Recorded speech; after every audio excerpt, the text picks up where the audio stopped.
One touchdown in 2 weeks. It hasn't been pretty, but the Pittsburgh Steelers are 2-0 on the season after defeating the Denver Broncos this afternoon 13-6 in the big Mile High City.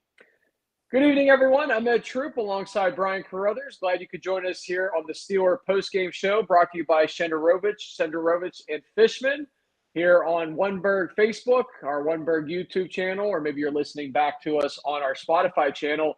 We're happy to have you. The Steelers get it done in Denver tonight, a 13-6 win this evening, Brian. And as I said, one touchdown in 2 weeks. And we talked about it last week. If this was a year ago with Matt Canada as the offensive coordinator and Kenny Pickett as the quarterback, people would be flipping out after 2 weeks. But instead, we're celebrating a 2-0 start to the 2024 season. Yeah, I think that, it's off to a good start, right? I mean, 2 wins. We're 2-0. We're undefeated heading home. This game, I think, is like a good precursor for the whole season. This is going to be grinded out any way we can. And, again, our defense is going to take a really weird offense as far as it can go. The Steelers, their only touchdown came pretty early on in this game. Fields made a lot of plays on that first drive of the game. Muth and Washington at the tight end position being used for a couple big catches on that opening drive. But ultimately, it was Washington coming down with the touchdown in the back of the end zone for a 5-yard touchdown. The first Steeler touchdown of the 2024 season that gave the Steelers a 7-0 lead. What did you think? Did you feel could you feel the magic on that first touchdown? You thought, man, I'd like to get more of these. And then you were like, I guess we're not. Yeah, it was a nice drive. I thought Fields made some nice plays once again with his feet. He made good decisions, throwing the ball, trying to get the ball downfield to Pickens. It felt better to me at times, though a little bit still sloppy and clunky along the way. That he did get the touchdown, though. They were out to a 7-0 lead. Yeah, I thought more was coming. I was kind of surprised that they slowed down a little bit on offense, but we're going to talk about it here in a little bit. A lot of penalties in this game once again for the Steelers, and that's one part last week that hurt them on a lot of these offensive drives, and once again hurt them again tonight. Well, we're not a great offense yet, right? I mean, Justin Fields is an interesting player.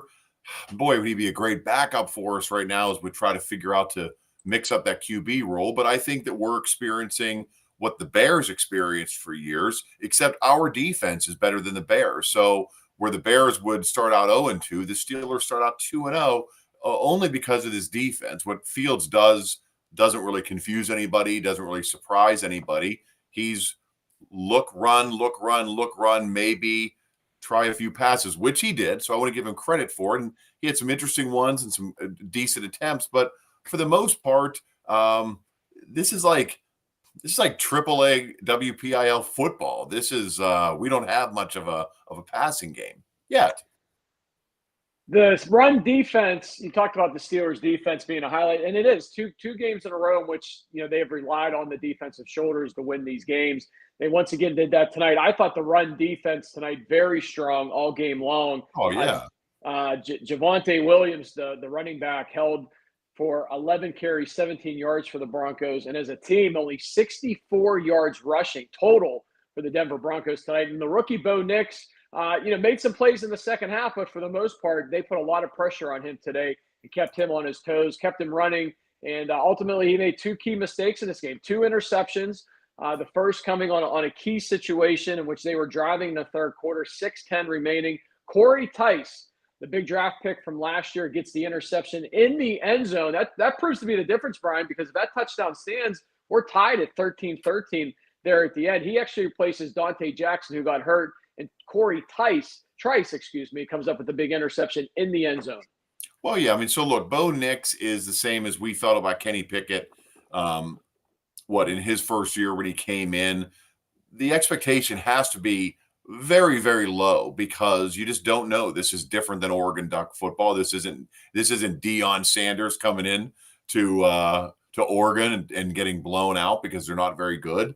It's the NFL, right? So what would Pittsburgh do with Bo Nix? Would boo him off the field because we just can't figure out how to be fans and let this process happen. Bill says he's still skeptical of the Steelers. It's fine. But quickly on to Nix, he's somebody who is we don't know where this is going to go either, right? I mean, this is just two teams that probably hope to make the playoffs. Our defense looks like we can get us there. Their defense, I'm not really sure. So the jury for me is out on Denver. So again, just like last week, you don't know yet. Were these two bad teams going at it? Were these two okay teams going at it? Are we good? Are they good? We just don't know. And I think that's just when you don't have a star quarterback that leads in this league, you just don't know. I agree. 2 wins feel great to be 2-0, especially right now. We're going to get to it a little bit later on here in the post-game show about the AFC North right now, and it's setting up at least 2 games early here in the season very well for the black and gold, with the Ravens and Bengals both losing today. They're both 0-2 on the season. So that's the most important part. But I agree. Yes. Falcons and Broncos are not really a good test so far to really tell us who we are. Two very mediocre, maybe even worse than mediocre football teams. Next week, I think you're going to find out a lot. That's when the Los Angeles Chargers, who are 2-0 and have looked very strong through the first 2 games of the season, come to Acrisure Stadium for the first Steeler home game of the year. Next week's going to be, I think, the ultimate early season test for the Steelers. Of course, and that's the way it should be, right? But to go in 2-0 is a good thing. 0-2 is just like where Baltimore's at right now. I mean, that's just a horrible start in football because I always try to think 2 games ahead. So even if things go right, they're going to be mid-October before they can get back to even. And so that when you think about it that way, that's if they get back to even. So let's not spit in the face of a victory here. 2-0 in the NFL, and I know there's skeptics, of course, even watching us right now, there's skeptics, but 2-0 heading home to a first test, that's great, man. I think we're in a great spot. Yeah, and the other big thing today, I think, was the play calling, the second game as well for the new offensive coordinator coming in with Smith. Last week we talked a little bit about his play calling, taking more chances on first down with throwing the football. Did that again today. Also mixing it up well with Fields, utilizing him with his speed and his athletic ability to get outside on those quarterback runs. I thought they mixed up the play calling. Arthur Smith did in a good way today, especially early on in that first half. I thought he utilized Fields to the best of his ability. Najee Harris for the game, 17 carries, 69 yards, a 4.1 average per carry. Hey, that anything over 3-4 yards a carry in the NFL is great stuff, and that's a good average for, I think, Najee Harris. Well, what do you think of Smith right now? I mean, I think that Smith probably would say, well, look, Russell Wilson's out. This was going to be our guy, allegedly. So now we have Justin Fields, who we know seems like he's more Michael Vick than anybody else. He wants to run and before he does anything. So, again, the jury's out on Smith. Smith would have been a better offensive coordinator for Pickett, who at least would stay in there and throw and kind of run some offense. These can't be Arthur Smith's plays, which are for the first three downs of the drive. Just run, just tuck it and go. That can't be Arthur Smith's offense. So I think the jury is way out on him as well. Lots of comments coming in here during our post-game show. We welcome your comments. We'll try to post some as we go throughout. A lot of arguing, Brian, going back and forth as I look through some of these comments. I love arguing. And there's a lot of mixed emotions right now on the Steelers through the first 2 weeks of the season. What are people saying? Some numbers for you today. Well, here we can go through this. Here we have a long one here by C.J. Schweier. The Steelers should have CJ's fired up. The Steelers should have had more points than what was shown in this game, as in they should have been able to score more than they did. We also have to realize there's a lot of new components to the team from the offensive coordinator to quarterbacks. We have to get the team to start getting over the hump of 20 points. I think there were some flashes of what this team could eventually be. CJ, I agree. Again, as we just talked about, Arthur Smith, 2 games in, though they haven't produced more than just 1 touchdown in those 2 games, I like what I'm seeing from a play calling standpoint. As I said earlier, they're mixing things up well. They're taking some shots on first down, but throwing the football downfield. Pickens, they're trying to get him the ball as much as they can, and they're using the tight ends, Brian, and they used them again today. Used them last week with Freiermuth. Today, Washington gets into the action a little bit with Freiermuth as well with the big touchdown catch. Yeah, Washington, Freiermuth. Now, again, that was the first drive. So, we're going to script our first, 20 plays, first 10 plays, whatever. So, again, I thought that might be signs of what our true offense is. And then as this game went on, it was just like when things go wrong, just run. So again, I don't think that takes you anywhere. I think when you play teams that have decent defenses, this Justin Fields attack, do you think, I mean, I see you kind of smirking, but do you think this Fields offense is something that can actually win us 10 games before someone just spies on Fields and just crushes him when he does that? I think as the competition gets more fierce, Fields is going to have to get better. When the competition gets better, I mean, he's going to have to get better. Absolutely. I mean, through these first two games, again, I think the Broncos and the Falcons are not giving us, very strong defensive type looks. I mean, both defenses are good, but at the same time, what's coming up in this schedule is a gauntlet, especially when you get into the later half of the season. Those last 2 months, November and December into early January, a lot of division games. The competition is going to get very, very tough, but maybe that's when Russell Wilson's back into the mix too. And the Steelers have an interesting decision. Whoa, wait a second. Wait. Russell, did you just say Russell Wilson back in the mix? Do we have a quarterback controversy for a team that's 2-0? Well, I mean, I think it's an interesting situation, right? I mean, do you go back to Russell Wilson when he's healthy? I mean, he was the starter coming in. Has Fields blown the doors off right now that you think to yourself? I mean, he hasn't lost the game for them. No interceptions in 2 games. He's managed the game. He's made plays with his feet when he's had to, and they've won 2 games. But 1 touchdown in the first 2 games, and it hasn't looked sexy at times, right? We talked about that last week, the term things looking sexy on that offense. It has not. Will Russell Wilson give you that look? But we won. Man. We're 2-0, and this is the problem. This is what Mike Tomlin's nightmare was that kept him up in the summer, was playing this quarterback game. I don't think he's very good at it. Roethlisberger, and again, I know life after Ben, of course, we're trying to deal with that, but this Kenny Pickett, Mason Rudolph, Mitch Trubisky, the ghosts of these 3 guys, and Tomlin's bad decision-making and figuring out how to do it. It just, right now, it just doesn't show there's any proof that he's good at figuring this out. And that's why he gets paid the money, but not so fast, my friend. We're 2-0 with a quarterback that, is 1 hit away from a fumble every single time. I mean, if you're a fan in Chicago, and I have friends in Chicago, they know that Justin Fields fumbling is on its way because it's inevitable. Well, it happened in the second half. He almost turned it over in the second half on the snap. It was a 3rd down play, and luckily for the Steelers, Jaylen Warren recovered that fumble, and they got the possession back, and they were able to punt it away after that. Brian, the other big news today was the offensive line. Trey Fontanonu, the first-round draft pick, gets his first start on the line. I thought he did pretty well. Anytime you don't talk about an offensive lineman during a football game, that's usually a good thing when you don't hear his name. But one name we did hear is Broderick Jones. Say it. Don't even say it. Here's a couple things. First of all, Broderick, are you going white shirt? If you are, tuck it in, my man. This white shirt that's not tucked in, and you look like a mess, buddy. And then 2, what are we doing there? We're yelling at Broderick Jones like he's a child. What did you think? What's your take? Is Broderick Jones, because coming off of a weird preseason as well, are we going to turn him into the next mental case on this team? I don't know if there's an injury going on. To go back to your Buccos earlier in this season, Bednar, your closer, when he was struggling, there was a lot of speculation that he was hurt and trying to play through it. Yes. He just wasn't himself. For Broderick Jones, is there an injury or something going on? Because last year, I thought he had a strong rookie season, did not have a very good camp, as you just said. And today, 3 penalties on the same drive, and they pulled – Broderick Jones did not get the start.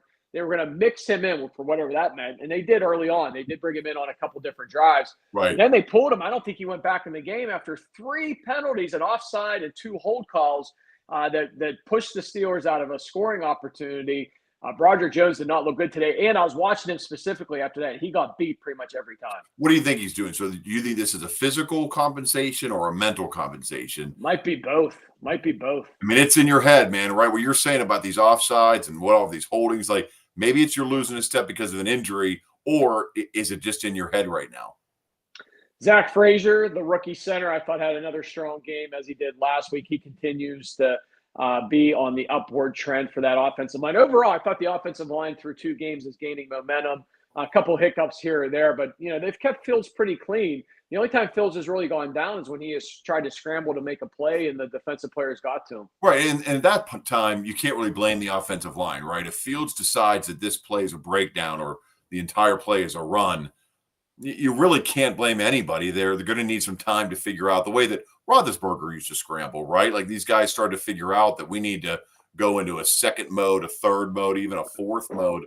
By the way, great Watt Cup there. Put that up again. Whoa. Is that what's the thing that is that what the kids drink? The fancy thermos is called.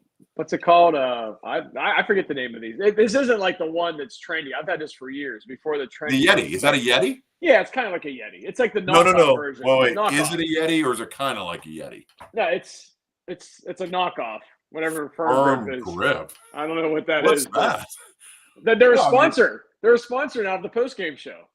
Firm Grip, like, wow, the Steelers should really move in. I mean, they wrote Watt's name on that cup. Oh no, I put this on. How'd I do? This is one of those crochet things or whatever they're called. Cricket, crochet, whatever it's called. You crocheted a metal cup? Whatever. No, my wife did. She put that on there a couple years ago, but did a pretty good job.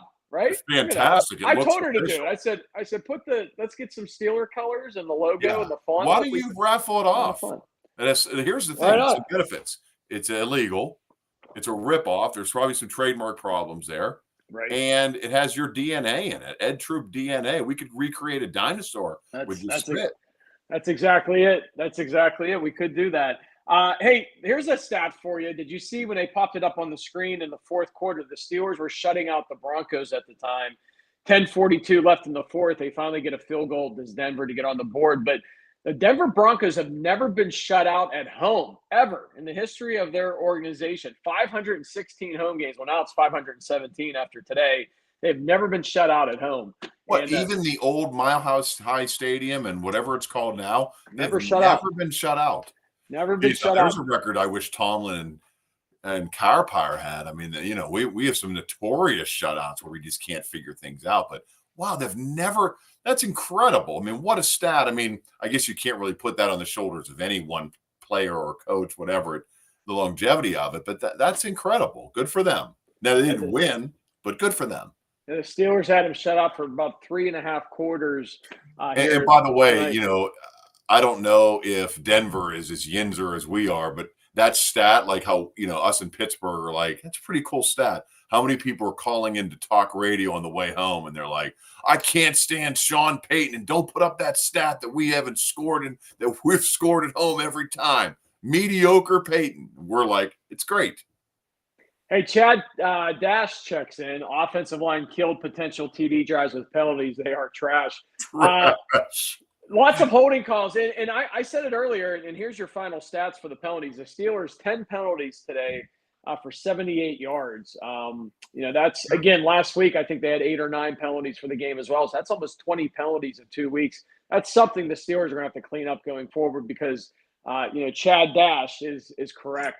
It cost them on a couple scoring opportunities last week and this week. Wow, Chad's got some serious words there. Trash. We're trash. Our offensive line is trash.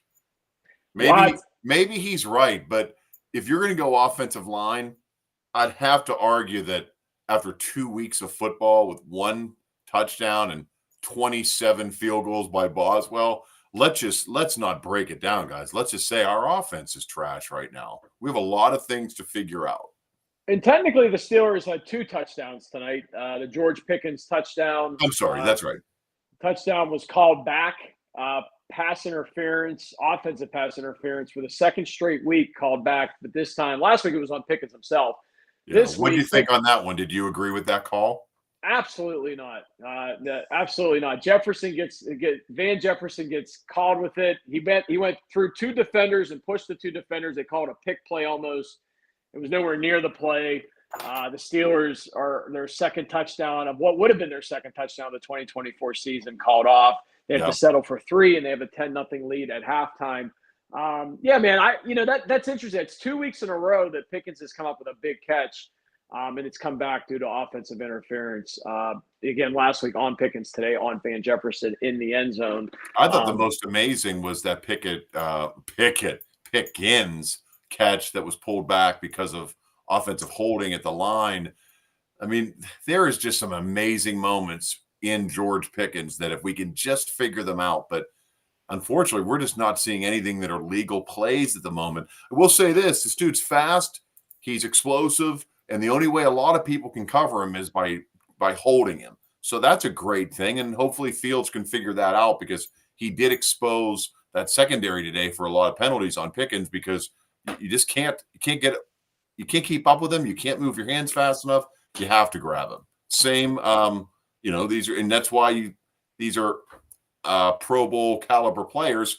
That holding call that they did and they got on TJ Watt at the end of the game. I mean, that was such a blatant hold. These guys are frustrated. So on the offensive end, let's keep going to Pickens. Is that our best offensive play? Throw to him and hope it's a hold? At least they're taking shots with him downfield finally. That was the biggest break last year, right? In this Steeler offense from a year ago. Right. This isn't tough offense when you have George Pickens. Kenny Pickett had no idea what to do with Pickens. Never. Mason Rudolph comes in. He's like, I figured it out. The idea is pass to Pickens. What a genius. The Steelers' new punter is not Tommy Maddox, number 8. Corliss Waitman is your new punter. He had 8 What's punts. the name? Corliss Waitman. Oh, yeah. Yeah. And they had him on the roster a few years ago, so they bring him back. They did not bring back your boy Percy Harvin. So 8 punts today. That's a lot. 8 punts, 424 yards, 53 average per punt. Not too bad. That's pretty good.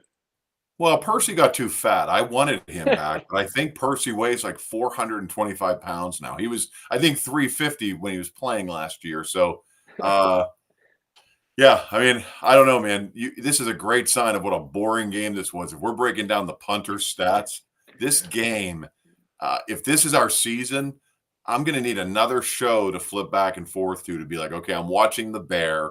I want to see what's happening in the kitchen and then switch over and see because, wow, man, I know it's week 2 and I know we got a quarterback that doesn't do much, but whew, I mean, a win's a win, but wow, was that a boring win. You are watching the Steeler postgame show here on Oneberg, sponsored by Shenderovich and Fishman. Glad you could join us here. The Steelers defeating the Denver Broncos on the road 13-6 in Denver tonight. And Josh Woodison, our good friend Brian, checks in. 2 games with interceptions at the end to seal the deal. I'll take that trend. Yeah, the defensive secondary has played awesome. Josh brings up a good point.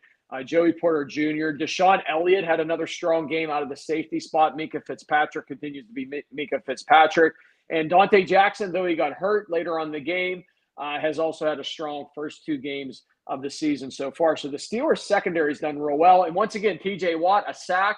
He was quiet for the mid part of that game, but towards the end, he came on. He put some good quarterback pressures on Bo Nix. And ultimately, once again, Watt was a difference maker late in this game. And I thought Alex Highsmith also had a strong game for the Steelers defense tonight. Well, look, Bo Nix should not be using and abusing our defense, and he didn't. But this is a game that if we lost, if Nix figured out how to make that last drive, get it to the 50, get it to the 30, and score and win, this would be one that we'd look back on as seriously one that just got away. There's no reason a rookie quarterback with that few weapons would ever push us around, and they didn't, in fairness. The other, I think, key takeaway in this game, too, was the Steelers' ability to get pressure up front. Once again, the defensive line. You know, I mentioned the linebackers. I mentioned the secondary. But up front with Cam Hayward, there was a lot of questions about Hayward's age coming in, of course. They give him the extension right before the start of the season last weekend. He's looked strong in 2 games, man. I think he has played extremely well up front for the Steelers for these first 2 games. And a big reason why that run defense has played so well is because of Cam Hayward on that defensive line. No problem so far, right? Defensively, everything I think is starting to click. Now, do I think that at this moment will Patrick Mahomes come into Acrisure Stadium and beat us up? Maybe. To be determined. He should, right? Because he's Patrick Mahomes, 1, and 2. we do have a little bit of an aging defense and how we approach the game. We have younger. It's just an interesting mix, right? But for now, we did what we had to do. We took care of a rookie quarterback and a bad team. Time of possession today, Steelers in favor there. This is a little bit closer. Last week when I went over these team stats with you, Brian, it was a little bit more lopsided, the Steelers to the Atlanta Falcons. Today, a little bit more even.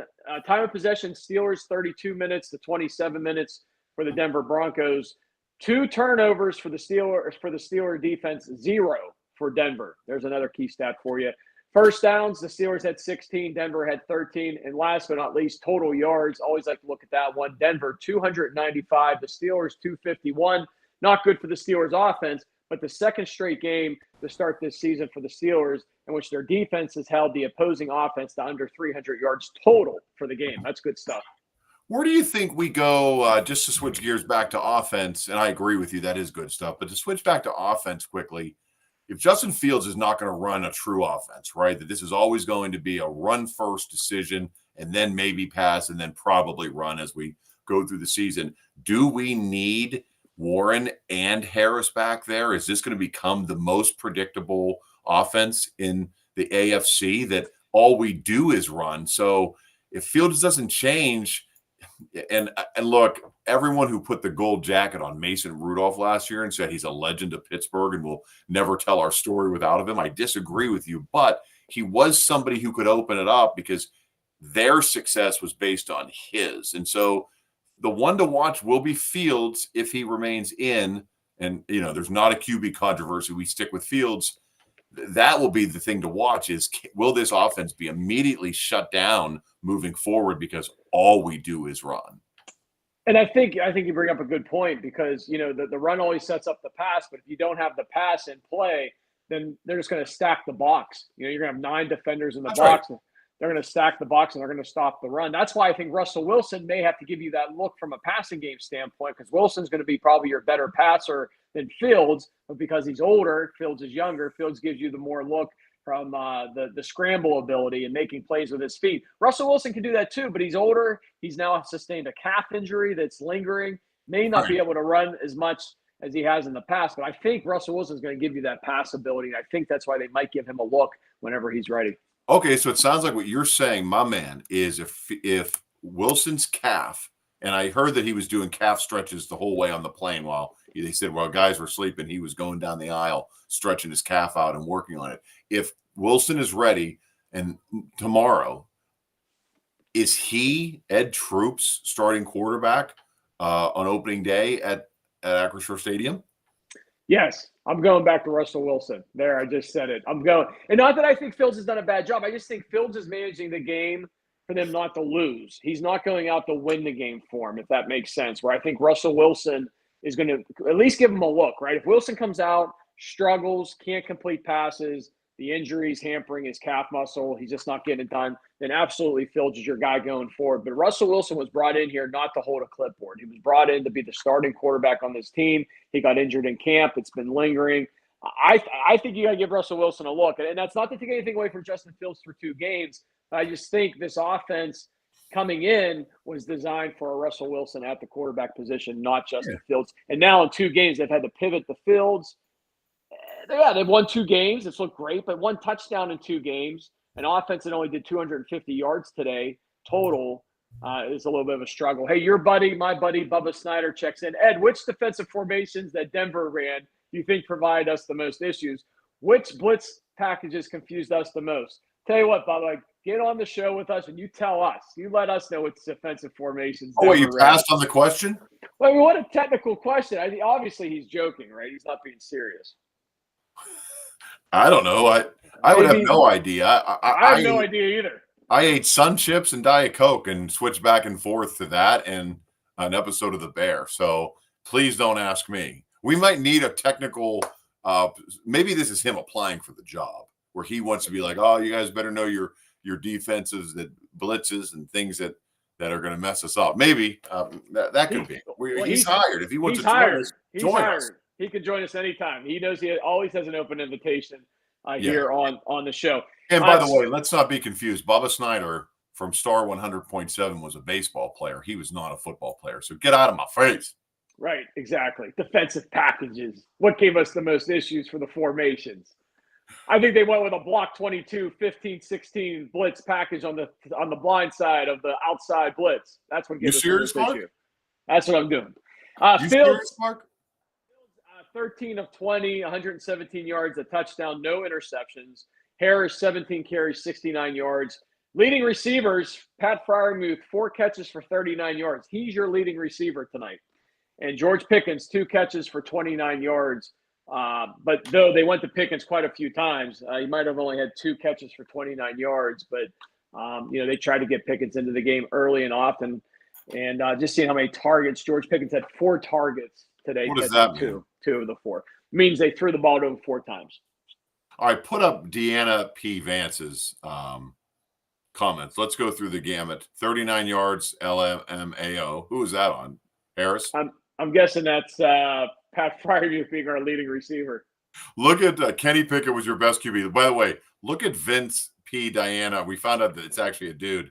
What's he doing there? He's got that Asian hat, like Chinese hat, and he's doing like the bowing thing. Yep. What are you doing there? What else here? That team's a mess. Well, all right. I have a question. Last year on our postgame show, we had the one Steeler hater we talked to every week. Do you remember his name? I do. That was Sidney A. Bernstein. Sidney A. Bernstein. Is Deanna P. Vince Sidney A. Bernstein with a different name? I'm scared. I'm thinking he may be renamed because this seems like the same comments we got last year from Sidney. Wait a second. You think? Is this the same person? Wait, you think Deanna P. Vince is Sidney A. Bernstein? Because Bernstein was outrageous. Look, see, that's me, absolutely. Wait a second. Really? Well, no, maybe in the picture. I think he's saying in the picture. Oh, that he's Sidney. Is he Sidney A. Bernstein? I don't know. Bernstein was a Steeler hater, and everything that went wrong for the Steelers he loved. Now there's 2 guys. Deanna's got a lampshade on his head. But I like Vince, man. Vince he might be a Steeler hater, and I'm sure he's going to comment on here and say that he's just telling us like it is. That's me, guys.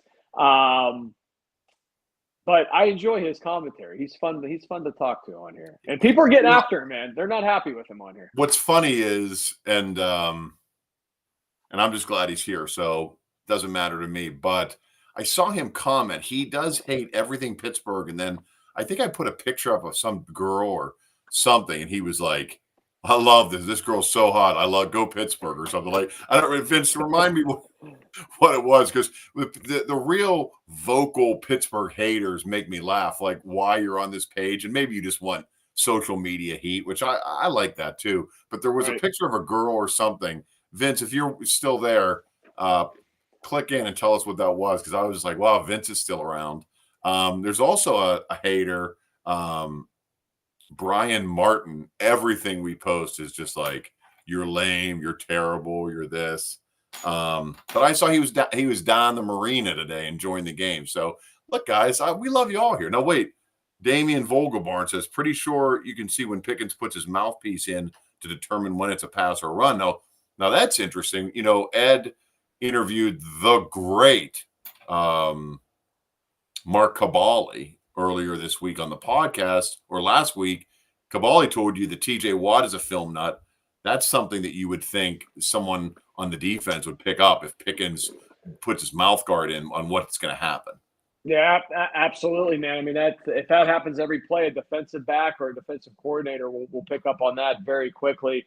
Not to go short on that comment, but I did before we end the show. I want to talk to you, Brian, about the AFC North and where we currently sit there. The Ravens lose. They had the lead late at home against the Raiders. The Raiders come back with 2 scores late in the fourth quarter. They win 26-23. The Browns beat the Jaguars today 18-13, and it just went final right when we came on. Kansas City kicks a field goal right at the end to defeat the Bengals 26-25. So here's your AFC North. The Steelers are 2-0. Yes. The Browns are 1-1. Wait, how did you do that thing with your thumbs up? I have no clue. Honestly, I have no clue how that happened. Wait a second. Do that again. How did that happen? I did, but it won't do it again. I don't know what that was. What the hell? That's happened with our program before. When I've done the Friday night light show a couple of times, I'm just talking. All of a sudden, a thumb appears. I have no clue. What in the hell was that? Let me see if I can do it. I go like this, and then it comes out. But wait a minute. I'm still sketchy here because look, Vince, Sidney Bernstein is the man. I still think this is the same person. Is it? Can we confirm that? Dude, I don't know how you did that. I don't know what wizardry you just did. And by the way, did we spell Steelers wrong? We're at. I don't know. This guy Vince is saying now that we spelled Steelers. Oh, wrong. we did. No, No, we're good. They're no. both of them. Everything's fine, Vince. Vince, go away. We're done talking. You know. STEL. Go back in that hole, Vince. Put the lampshade on, and get a thumbs up. I think he's saying he has grammar issues. I'm not sure. But anyhow, the AFC North is this. Let's talk about the AFC North. Steelers, Browns 1-1, and how about this? After 2 weeks in the NFL season, the Ravens and the Bengals, the two favorites, are 0-2 in the AFC North. The Steelers now have a 2-game lead on those two teams, and that's important. We talked about it last week. The schedule is so tough. The gauntlet is so tough for them late in the season. If they can get a few-game lead here in the first part of the season, the first 8 or 9 games, that will only have the back half of that schedule. It won't make it easier, but at least they'll have themselves in a position to possibly make a playoff run.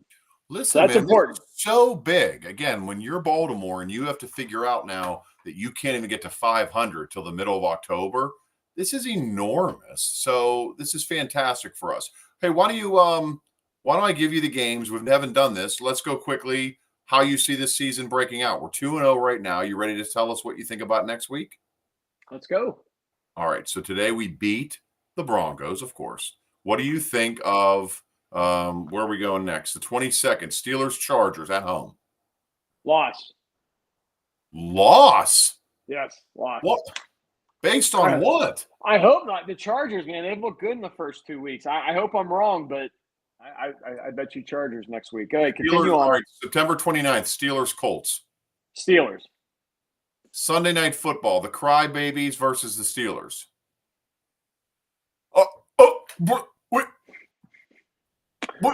Which Crybabies are you referring to? The Dallas Crybabies. Oh, the Dallas Steelers. Okay, I thought for a second there you were ready to break some news. You thought that they would beat us in prime time. How about the Saints today embarrassed Dallas like 44-12? I forget what the final was, but man, oh man, they embarrassed Dallas on the road in Dallas. How about Steelers Raiders on October 13th? Jets Steelers Sunday Night Football. Jets? I lost you. You there? I'm here. I said the Jets. You know, you're a Steeler hater. Dude, right now I have them at 2, 3, 4, 5, and 2 after 7 games. Continue Monday on. Night Football, Giants at Steelers. Steelers. Sunday, November 12th, Steelers at Washington. Steelers. So you have them at 7-2. So 1, 2, 3, 4, 5, 7, and 2. Yep. Ravens at Steelers, November 17th, right before Thanksgiving. Steelers. Steelers Browns Thursday Night Football. Is that Thanksgiving, November 21st? I don't know if that's November 28th. That's Thanksgiving. I'm not sure. Let me look at my calendar real quick. That's a Thursday, or is Thanksgiving the last? I think it's the following Thursday. The 28th is Thanksgiving. It's later this year. I'm going to go Cleveland. What? It's at Cleveland, isn't it? Yeah, it is at Cleveland Thursday night. I'm going with the Browns. So you're saying at Ben Roethlisberger Stadium, you like the Browns? In that right now, in that game, yes. Good. Continue on. I still have a 2, 3, 4, 5, 6, 7, 8, and 3. If they're 8 and 3 after 11 games, this city's exploding. Even if they do lose to the Browns. Steelers at Bengals, December 1st. Bengals. Browns at Steelers, December 8th. Steelers. Steelers at Eagles, the Kenny Pickett Bowl, December 15th. Eagles, man. Steelers never play good in Philly, no matter what's going on. We always get killed in Philly. Awful. We might as well just surrender. We might as well just forfeit that game in Philly because we cannot win. The other place. Kristen just said we're not dropping to the Browns. I agree with you, Kristen. Who's coming in here? Deshaun Watson? We're going to see Watson on a Thursday night, and you like him? Here's the thing. They're going to drop at least 1 or 2 to some AFC North teams. Yes. And they're not going to go undefeated against the AFC North. So there you go. So last year they almost did. They only lost 1 game. And it was to the Browns in Cleveland. They swept the Bengals, they swept the Ravens, and they went 1-1 against the Browns. So maybe Kristen is right. Maybe I am wrong. We'll Look, find and out. let me bring up one more thing. Even even Deanna P. Vince said that we're sweeping the Browns, so that should say a lot. But then, I don't want to make a whole show about Deanna P. Vince. He just said the Jets don't have a quarterback. Who brings this guy any pleasure? He hates us. He hates the Jets. This guy just goes to bed mad. Vince doesn't think Cleveland has a quarterback either. Well, do they? Does anybody have a quarterback, Vince? This guy, Vince, he's got it all figured out. All right, continue on. This is fun. All right. I want to see where I end Steelers. up. All right, here's the one we want to talk about. Steelers at Ravens, December 21st. I had them beating the Ravens at home, right? Or that game didn't take place yet. It didn't happen yet. This is the They're this split. is the They're going HBO to split Max. with the Ravens. This is the HBO Max, no holds barred or whatever they call it, behind the gridiron, whatever. This is when they're going to be focusing on the AFC North. Loss. It's the that's the I'm gonna put a loss at Baltimore. That's the Hard Knocks, HBO Hard Knocks. Hard Knocks, yeah, not grid. What did I say? Hard Gridiron. Well, I got excited. I was like, "Is there a new show that I don't know about?" But you're right. I forgot they're in season. So HBO Hard Knocks, they do 3 shows now. They do an off season about the draft. They did it on the New York Giants, and it was all back office stuff. It was kind of cool. I actually watched it in the spring. They did their traditional spring training. There you go, me thinking baseball. By the way, did your Buccos win today? No. Oh, they were up like 4-2 or something late. It's over, Bob. It's over. I'm sorry, man. I'm sorry. It's Rest in peace, Buccos. Rest in peace. It's over. See you next year. There's a little bit behind the scenes because I see Kristen's here who comments a lot. Here's something that's kind of weird. 2 prominent women in Pittsburgh both have blocked Wunberg from social media. They don't want us to see what they're doing. Can you name them? This is a good trivia question for you. Was it the one you just posted today? No. So Hannah Mears, well, that'll probably be soon enough. Hannah Mears, the field reporter, had a really beautiful dress on the other night, and we wanted to talk about that. No. Derek Shelton's wife has blocked Wunberg, and Heather Abraham from KDKA, 2 prominent females in Pittsburgh that just don't want us to be associated with them in any way. We're a huge PTL fan. We love Heather and David. We watch them every day. I love Heather and David. We love them. Heather, come back. Come back. I adore Heather and David, but we love them both. I even adore David's cat. We love the cat. I love David's cat. Vince knows what's up. Why would you block Wunberg? They are awesome. There you go. See, even Deanna P. Vince says that. All right, Ed, let's wrap up the season here. Of course, the Taylor Swift Christmas, Merry Swiftmas, Chiefs at Steelers Christmas Day. When? When? We're going to ruin Tay-Tay's Christmas. There you go. No, I'm just kidding. Wow. I love Tay-Tay. I'm a Swiftie. You know that. So you don't align with former President Trump. Did you see he tweeted today, "I hate Taylor Swift"? Jeez, no, I didn't. She didn't endorse him, so there you go. But what is this guy doing? I mean, I know Trump is a force in himself, and we don't like to go politics, but you came out against Taylor. You said, "I hate Taylor Swift." Doesn't he know what happened to Kim Kardashian or Katy Perry or Kanye West? Exactly. We'll see. Could have been a bad move for your boy Donald.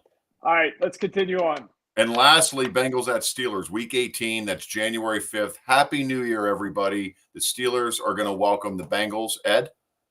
Steelers, and that gets them to 11 wins. All right, and so what's the record? That finishes us 11-6? 11-6. And before the season started, I said 10-7. So that's actually a game better than I thought they were going to do. And remember, you and I have done this activity offline in previous seasons, and I've been right a lot, haven't I? You've been excellent. I mean, for even the haters out there like Deanna P. Vince, who just said Trump made his bed. I do agree with you on that. I would never have gone after Taylor Swift. Better to go after eating dogs. But Ed, you are always right about this season. I know you stress, but you always find a way to kind of see where this goes. So, all right, I'm going to Rivers tonight. I'm betting 11-6, over and under 10 wins. I'm betting the over because Troop said so.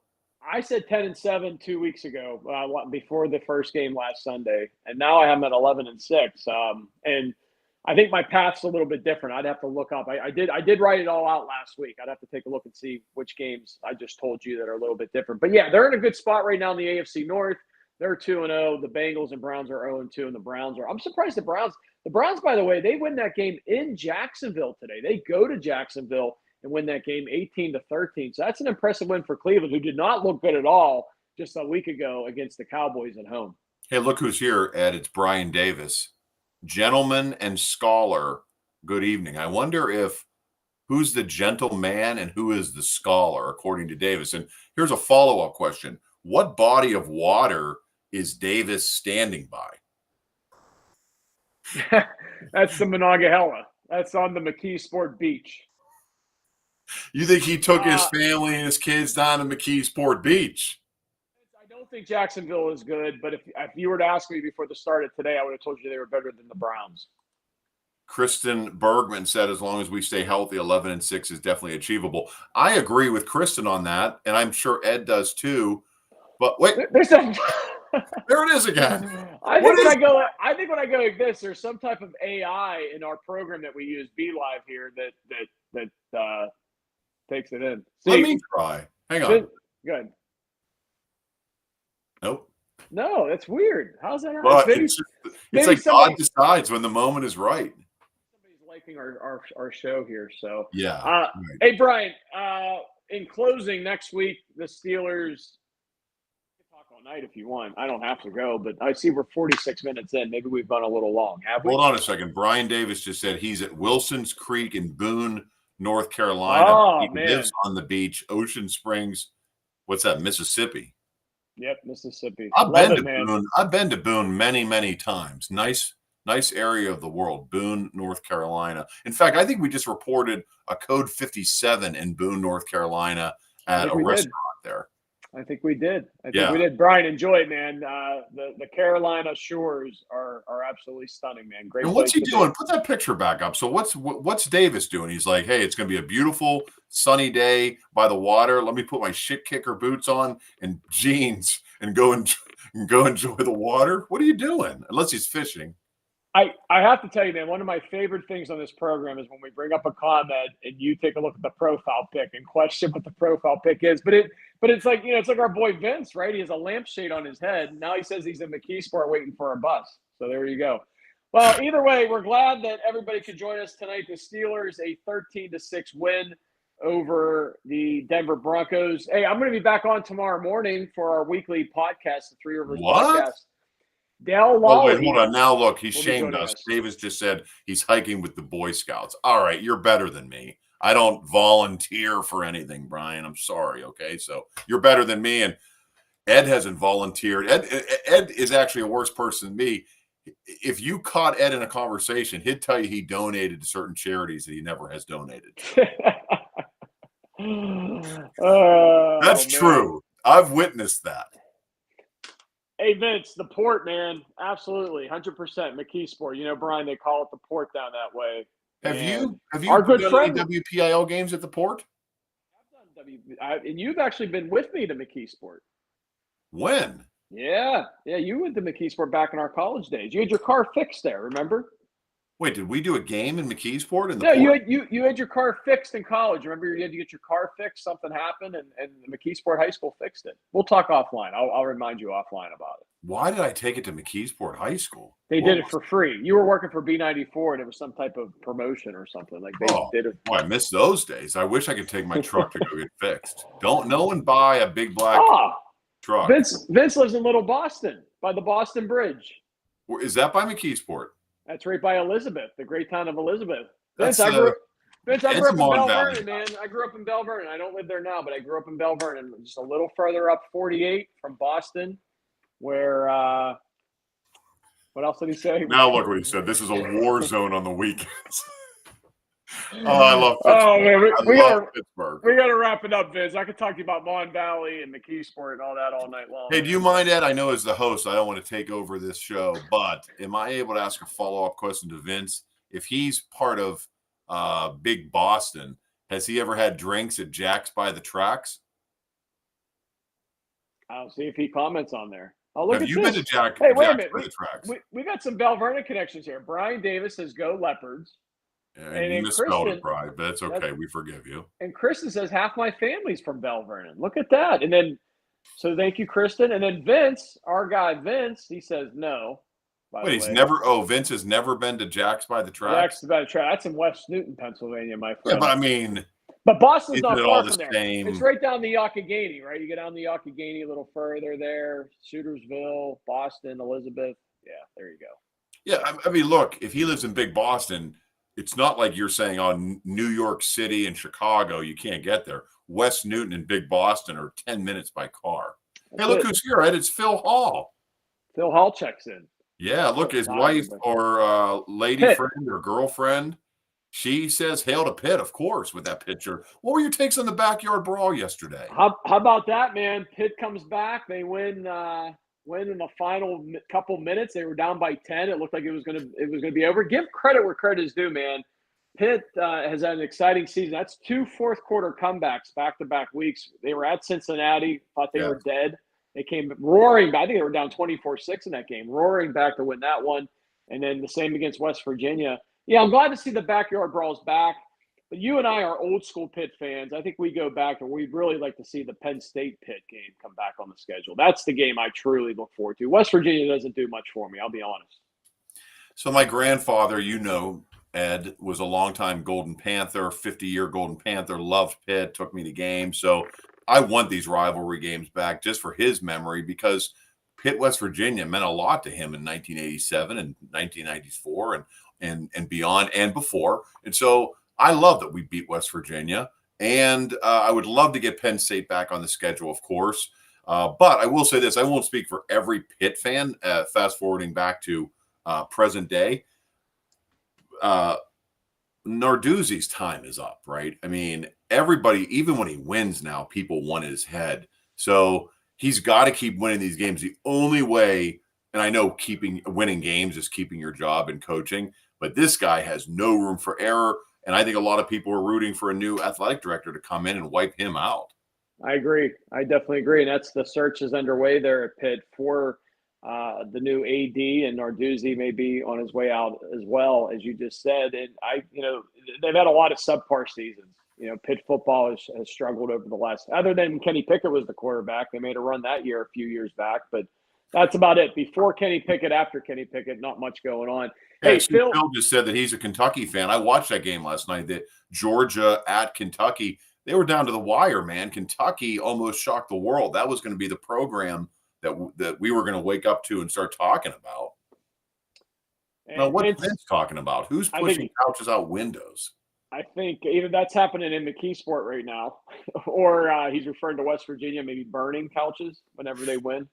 See, this is the problem. Vince is now known as Oneberg's most negative fan. And when you're most negative, people don't even know what you're talking about anymore. So now I have no idea.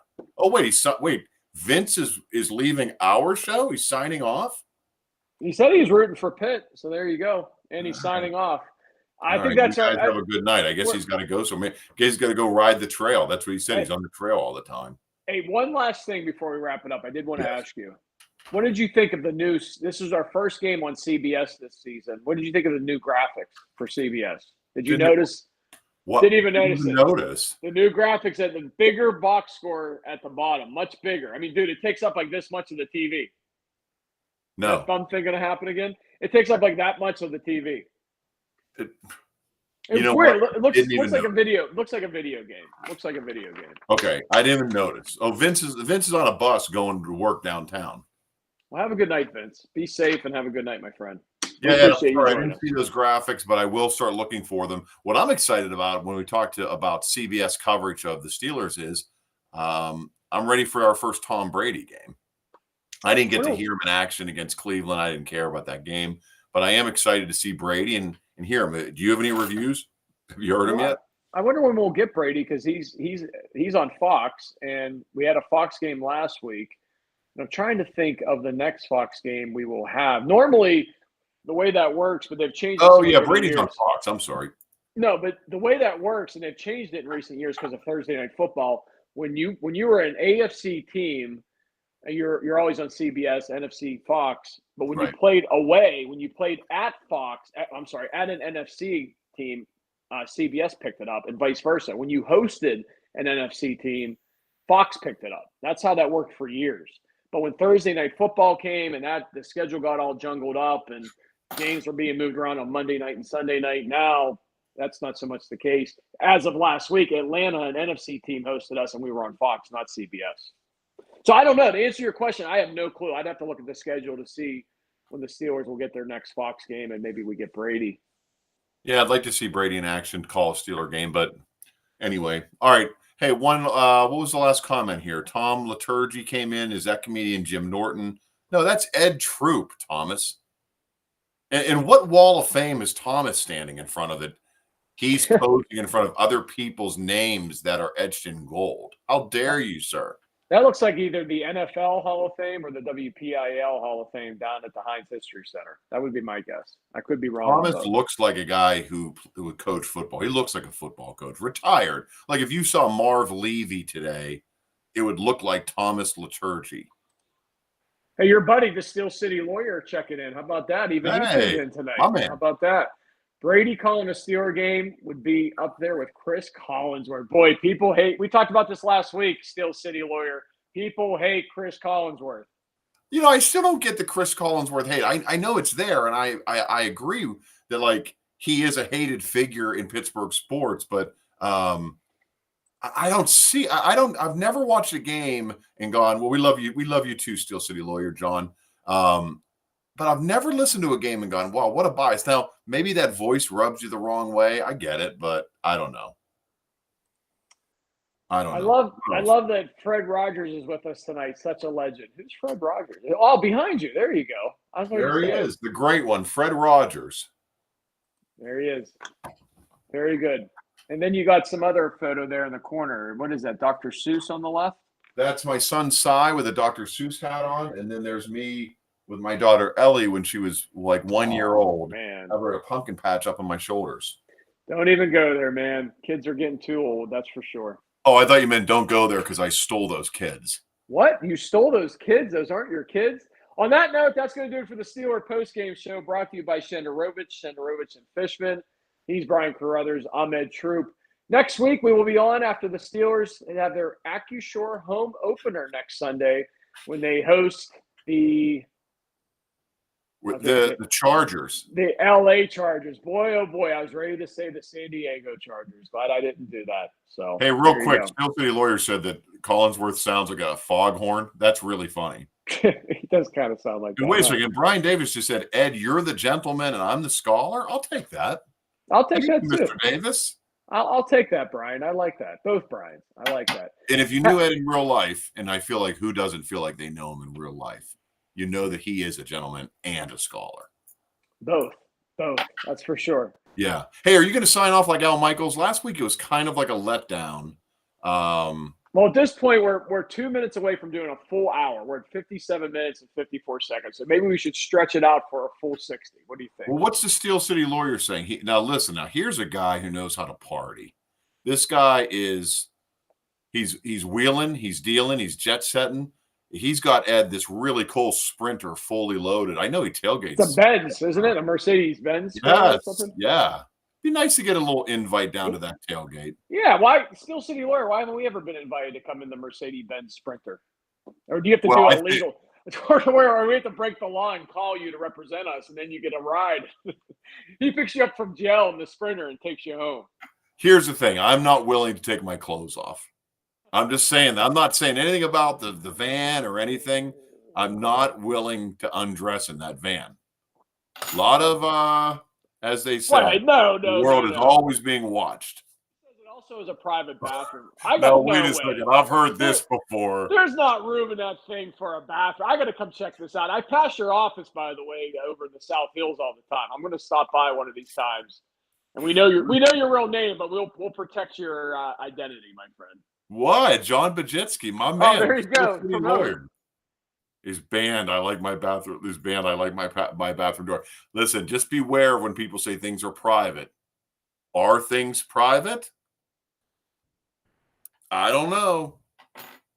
That's why Do it, Ed. We want to. Yeah, I love. You know, we should do the show from the van or the. I think he calls it the bus. The van sounds like it's like not as premier as it should be. I think he calls it the bus. No, Show in or there. the van. We could do the show in there, and he could drive us around, and almost like one of those 6 a.m. news story when there's like a snowstorm coming in, and the reporter's like, "Hey, it's not snowing yet. We're on Route 19." Right. All right. Can I try? Can I attempt my first Al Michaels? Good. No shitting in the sprinter. Hey, now there's a rule to live by. Now this guy, look, he knows. He does always first class. Go ahead, Can I wrap it do up. my Al Michaels to take us out? You sign us off. We've reached officially 1 hour. Okay, so the music starts playing. Collinsworth, the Steel City Lawyers' arch nemesis, and Michaels are standing there, and they have some sort of laugh. So, Ed, why don't you say something like Collinsworth go, and you'll go, and this is only week 2. Okay, so say something like that. The Steelers get their victory tonight in week 2. No, say something like, it's more like comical. Funny. You'll go, if this is week 2, I can't wait for week 8, like Collinsworth would say. Man, I can't wait for us to get later on in this season. Okay, partner, I can't wait for it either. So, to wrap up, your final score from the Mile High City, Pittsburgh defeats Denver 13-3. For Chris Collinsworth, Michelle Tafoya, and all of NBC Sports, we wish you good night. I'm Al Michaels from Denver. And then it zooms up and it turns into the world map and it says NFL. 100 people at that moment suffer concussions, and then it goes to your late local news. That sounds good. I love it. On that note, let's wrap it up, my friend. Steelers 13-6. They defeat the Broncos. We'll see you next week.